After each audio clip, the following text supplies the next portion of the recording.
کہ کب یہ دجال ظاہر ہوگا، کب یہ مسیحا ان کا آئے گا۔ یہ ہمارا مسیحا نہیں، دجال یہودیوں کے لیے ہو سکتا ہے مسیحا، ہمارے لیے وہ سب سے بڑا فتنہ ہے۔ اس کی آخری علامتوں میں یہ بتایا گیا ہے کہ جو عبادت خانہ تمہارا ختم کر دیا گیا ہے، وہ عبادت خانہ جب تعمیر ہوگا تو تمہارا مسیحا آسمان سے اتر جائے گا۔ یہ عیسائیوں کی کتاب میں ہے، تو آسمان سے اترنے کا ذکر عیسیٰ علیہ السلام کے لیے ہو سکتا ہے، لیکن دجال کے آنے کا ذکر کہیں یہ نہیں آیا ہے کہ وہ آسمان سے آئے گا کہ زمین سے آئے گا۔ البتہ اتنا ہے کہ وہ ظاہر ہوگا۔ اب وہ کیا ہے عبادت خانہ جو ان کا توڑا گیا؟ یہ بڑی لمبی تاریخ ہے۔ آج جہاں پر بیت المقدس ہے، مسجد اقصی، اس کے قریب میں روایات میں یہ ملتا ہے کہ یہ در حقیقت سیدنا سلیمان علیہ السلام نے تعمیر کیا تھا۔ حضرت داؤد علیہ السلام نے کام شروع کیا اور اس کی تکمیل ان کے بیٹے حضرت سلیمان علیہ السلام نے مکمل کیا، اور قرآن پاک میں اس کا ذکر بھی ہے۔ سورہ احزاب میں اللہ تعالیٰ نے اس کی تعمیر کا ذکر بھی فرمایا، حتیٰ کہ جنات نے اس کو تعمیر کیا ہے، مسجد اقصی۔ اسی کے ساتھ میں ایک ہیکل تھا، ایک بڑا قلعہ تھا۔ سلیمان علیہ السلام نے اس کو اپنی حکومت کا دارالخلافہ بنایا تھا، یعنی اس زمانے کی وہ پارلیمنٹ تھی، اور سارے اس زمانے میں جو یہودی تھے، اہل ایمان یہودی، ان سب کی عبادت کا وہ مرکز تھا۔ یہودیوں کے لیے پہلے ہر جگہ عبادت کرنے کی اجازت نہیں تھی، ان کے لیے مخصوص عبادت خانے تھے۔ یہ تو امت مصطفیٰ کی خصوصیت ہے، جہاں بھی زمین پاک ہے اللہ نے ہمیں عبادت کی اجازت عطا فرمائی، لیکن ان کے لیے ایسا نہیں، جو مخصوص جگہ ہے وہیں جا کر کے پڑھنا ہے۔ تو ہیکل سلیمانی اس کو کہا جاتا ہے، ہیکل سلیمانی جو حضرت سلیمان علیہ السلام نے بنایا تھا۔ توجہ چاہوں گا، بہت قریب میں آ رہا ہوں آپ کے۔ یہودیوں کی پہلے سے فطرت میں خرابی رہی ہے، سرکشی رہی ہے، پہلے سے یہ قتل و غارت میں مصروف رہے۔ بے شمار انبیاء اکرام کو انہوں نے قتل کیا ہے، بہت سارے انبیاء اکرام علیہ السلام کا قتل کرتے تھے، وہ بھی قرآن پاک میں۔ تو ان کی نافرمانیاں جب حد سے بڑی تو اللہ تعالیٰ نے ان پر ایک ایسے ظالم و جابر کو مسلط کیا کہ وہ بادشاہ ان کو پوری طرح سے ایسا ڈسٹرائے کیا۔ وہ بابل کا تھا، عراق کا بادشاہ تھا، ختم کر دیا۔ یہاں تک کہ جو ہیکل سلیمانی تھی اسے توڑ پھوڑ دیا، اچھی طرح سے توڑا، توڑ کر کے تھوڑی بہت دیواریں باقی چھوڑ کر چلا گیا۔ یہودیوں کا قتل عام ہوا۔ کئی 100 سال گزرے، اس کے بعد ایران کا ایک بادشاہ جو ان کا ہمدرد نکلا، اس کو خسرو بھی کہتے ہیں، یہ بادشاہ نے یہودیوں کا ٹیمپل دوبارہ بنا کر کے دیا، دوبارہ بنایا، اور دوبارہ یہ ٹیمپل اس کو انگلش میں کہتے ہیں، جو ان کا ہولی ٹیمپل ہے، ہیکل سلیمانی ہے، دوبارہ اس کی تعمیر کیا۔ اور پھر کئی 100 سال گزرے، پھر ایک بادشاہ ہرکیولس جس کو یہ کہتے ہیں، ہرقل اعظم، اس نے، یہ عیسائی تھا، یہودیوں پر حملہ کیا، پھر اس ٹیمپل کو توڑ دیا، اور ایسا توڑا کہ اس کی ایک اینٹ بھی باقی نہیں رکھی، ساری چیزیں ختم کر دی۔ اس میں بہت ساری چیزیں جو نایاب تھیں، جیسے تابوت سکینہ جس کا ذکر قرآن میں ہے، ایک صندوق تھا پچھلے نبیوں کے پاس، وہ موسیٰ علیہ السلام کے پاس بھی تھا، جس میں حضرت آدم علیہ السلام کا عصا تھا، بہت سارے نبیوں کے تبرکات تھے۔ بنی اسرائیل اس صندوق کو لے کر چلتے تھے ہر جنگ میں، کبھی بھی جنگ میں جانا ہو تو وہ صندوق لے کر جاتے تھے، اس کو تابوت سکینہ کہتے ہیں، اسے رکھ کر کے دعا کرتے تھے، اللہ ان کو فتح عطا کرتا تھا۔ وہ تابوت بھی ختم کر دیا گیا تھا، وہاں سے غائب ہو گیا تھا، ہرکیولس کے زمانے میں سب ختم ہوا، ٹیمپل دوسری مرتبہ ڈسٹرائے ہوا ہے، ڈیمولش کر دیا گیا ہے۔ یہ بات آپ کے دماغ میں رہے، 2 مرتبہ تعمیر ہوا اور 2 ختم کر دیا گیا، ہیکل سلیمانی۔ اس کے بعد صدیاں گزر گئیں، رسول کریم صلی اللہ تعالی علیہ وسلم کی تعلیمات نے دنیا کو روشن کیا، اور پھر عیسائیوں کا قبضہ جو بیت المقدس پر تھا، سیدنا عمر فاروق رضی اللہ تعالیٰ عنہ کے زمانے میں ان سے بھی اس مقدس مسجد کو آزاد کرایا گیا، اور مسجد اقصی مسلمانوں کا اس وقت سے لے کر کے ایک مقدس مقام بن کر رہی۔ कब से हजरत उमर फारूक रज़ियल्लाहु ताला अन्हु के जमाने से आज तक। हाँ, बीच में एक मर्तबा और ईसाइयों ने उस पर गलबा किया था, तो सुल्तान सलाहुद्दीन अय्यूबी रहमतुल्लाह अलैह ने भी इस मस्जिद अक्सा को आजाद कराया, उसके बाद से आज तक। लेकिन उसका क्या, जो टेम्पल टूटी। अब मैं करीब आपके नतीजा रिजल्ट के करीब आ रहा हूं। जिस इबादत खाने को यहूदी बहुत मुकद्दस मानते थे, हैकले सुलेमानी, ये 2 मरतबा टूट गया है।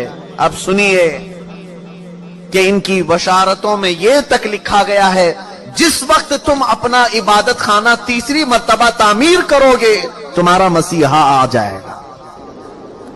अब अखबारात उठाओ, अब इंटरनेट पर जाकर ये भी सर्च करो, थर्ड टेंपल क्या है। मैंने ये भी पढ़ा कि अभी की न्यूज है कि इजराइल में ये ऐलान किया गया है कि हम थर्ड टेंपल बनाने जा रहे हैं। थर्ड टेंपल क्या है? वही हैकले सुलेमानी जिसके लिए ये 70 साल से फिलिस्तीनियों का कत्लेआम कर रहे हैं, और कितनी सुरंगें इन्होंने खोद करके देखी हैकले सुलेमानी की बाकियात को ढूंढने के लिए।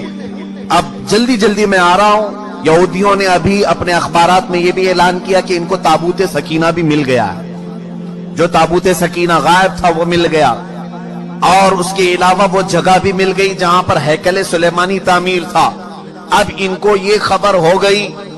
आपको ये एग्रीमेंट भी मैं याद दिलाऊं कि आज से 70 साल पहले, सन 1948 के करीब, जब बैतुल मुकद्दस के करीब यहूदी जाकर रहने लगे, इजराइल एक मुल्क की शक्ल में आया, तो एक एग्रीमेंट अरब मुल्कों के साथ ये पास हुआ था कि ये जहां चाहे रहें इजराइल में, लेकिन बैतुल मुकद्दस को हाथ नहीं लगाएंगे और मुसलमानों को जाने से नहीं रोकेंगे। तो इन्होंने साइन भी किया था, और इनका ख्याल ये था कि बैतुल मुकद्दस अलग चीज है, हमारा हैकले सुलेमानी अलग चीज है। लेकिन अब जाकर उन्हें ये खबर मिली कि टॉम्ब ऑफ रॉक जिसको कहते हैं, जो पीला गुंबद मस्जिद अक्सा का दिखता है, अब यहूदियों ने ये अपनी तहकीकात में कहा है हैकले सुलेमानी वही था जहां ये टॉम्ब ऑफ रॉक बना हुआ है। अब इनके लिए निहायत जरूरी हो गया है कि बैतुल मुकद्दस को शहीद कर दिया जाए। टॉम्ब ऑफ रॉक जिसको कहते हैं, ये पीला गुंबद, कुब्बतुस सखरा इसका नाम है, इसको शहीद कर दिया जाए, और इसका ऐलान हो चुका। और चौथी एक और बशारत सुन लीजिए, जहां पर मस्जिद अक्सा कायम है, ये यरूशलेम है।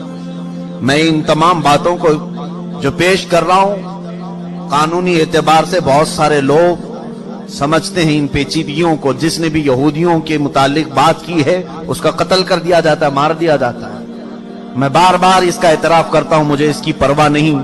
हाँ, इसकी परवाह जरूर है कि मैं उम्मत मुस्तफा को उनकी अमानतें सुपुर्द करके जाऊं। कितमान इल्म हराम है।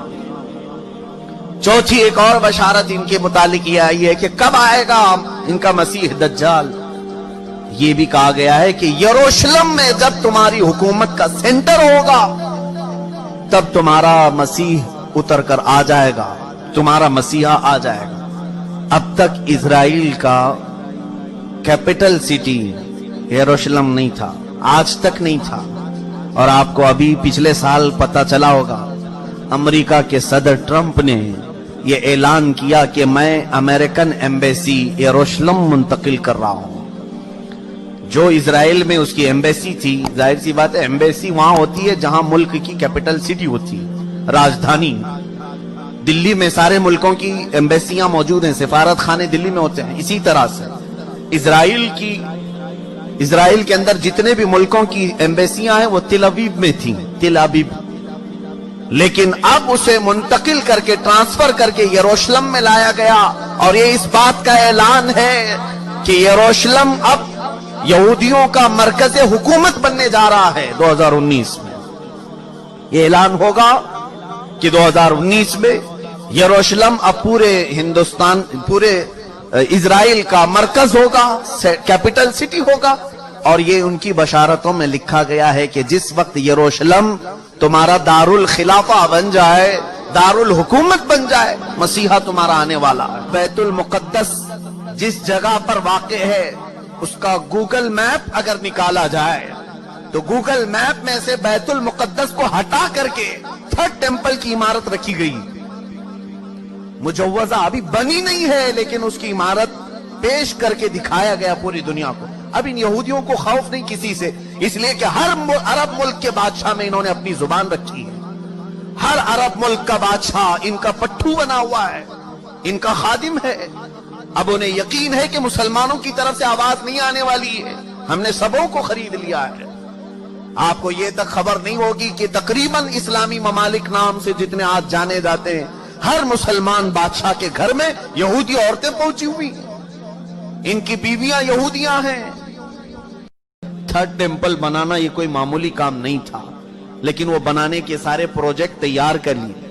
अब वो कॉइन भी उन्होंने बना दिया, वो भी मैंने देखा कि उसमें दाखिल होने वाले के लिए वो कॉइन लेना जरूरी है, सोने का या चांदी का सिक्का है, जिस पर वो थर्ड टेंपल की फोटो भी है कि वो कॉइन जिसके पास होगा वही डाल करके उसके अंदर जाएगा। ये सब तैयारियां हैं, सारी तैयारियां हैं, और ये सारी तैयारियां अपने एक मसीहा के आने के लिए वो कर सकते हैं। तुफ है हमारी जिंदगी पर कि हम अपने नबी को उनसे ज्यादा चाहते हैं, लेकिन अपने नबी की मुलाकात के लिए कोई एक बंदा भी गुनाह छोड़ने को तैयार नहीं। अजीजा ने गिरामी वकारी, अब ये जो अगले साल आने वाले हैं, ये मेरी जिम्मेदारी थी, मैंने आपको बता दिया। अलर्ट होना तुम्हारा काम है, आगाह होना तुम्हारा काम है। अब भी अगर न संभलोगे तो अल्लामा इकबाल ने बहुत पहले ये कहा था, न संभलोगे तो मिट जाओगे। ए हिंदी मुसलमानों, तुम्हारी दास्तां तक न रहेगी दास्तानों में।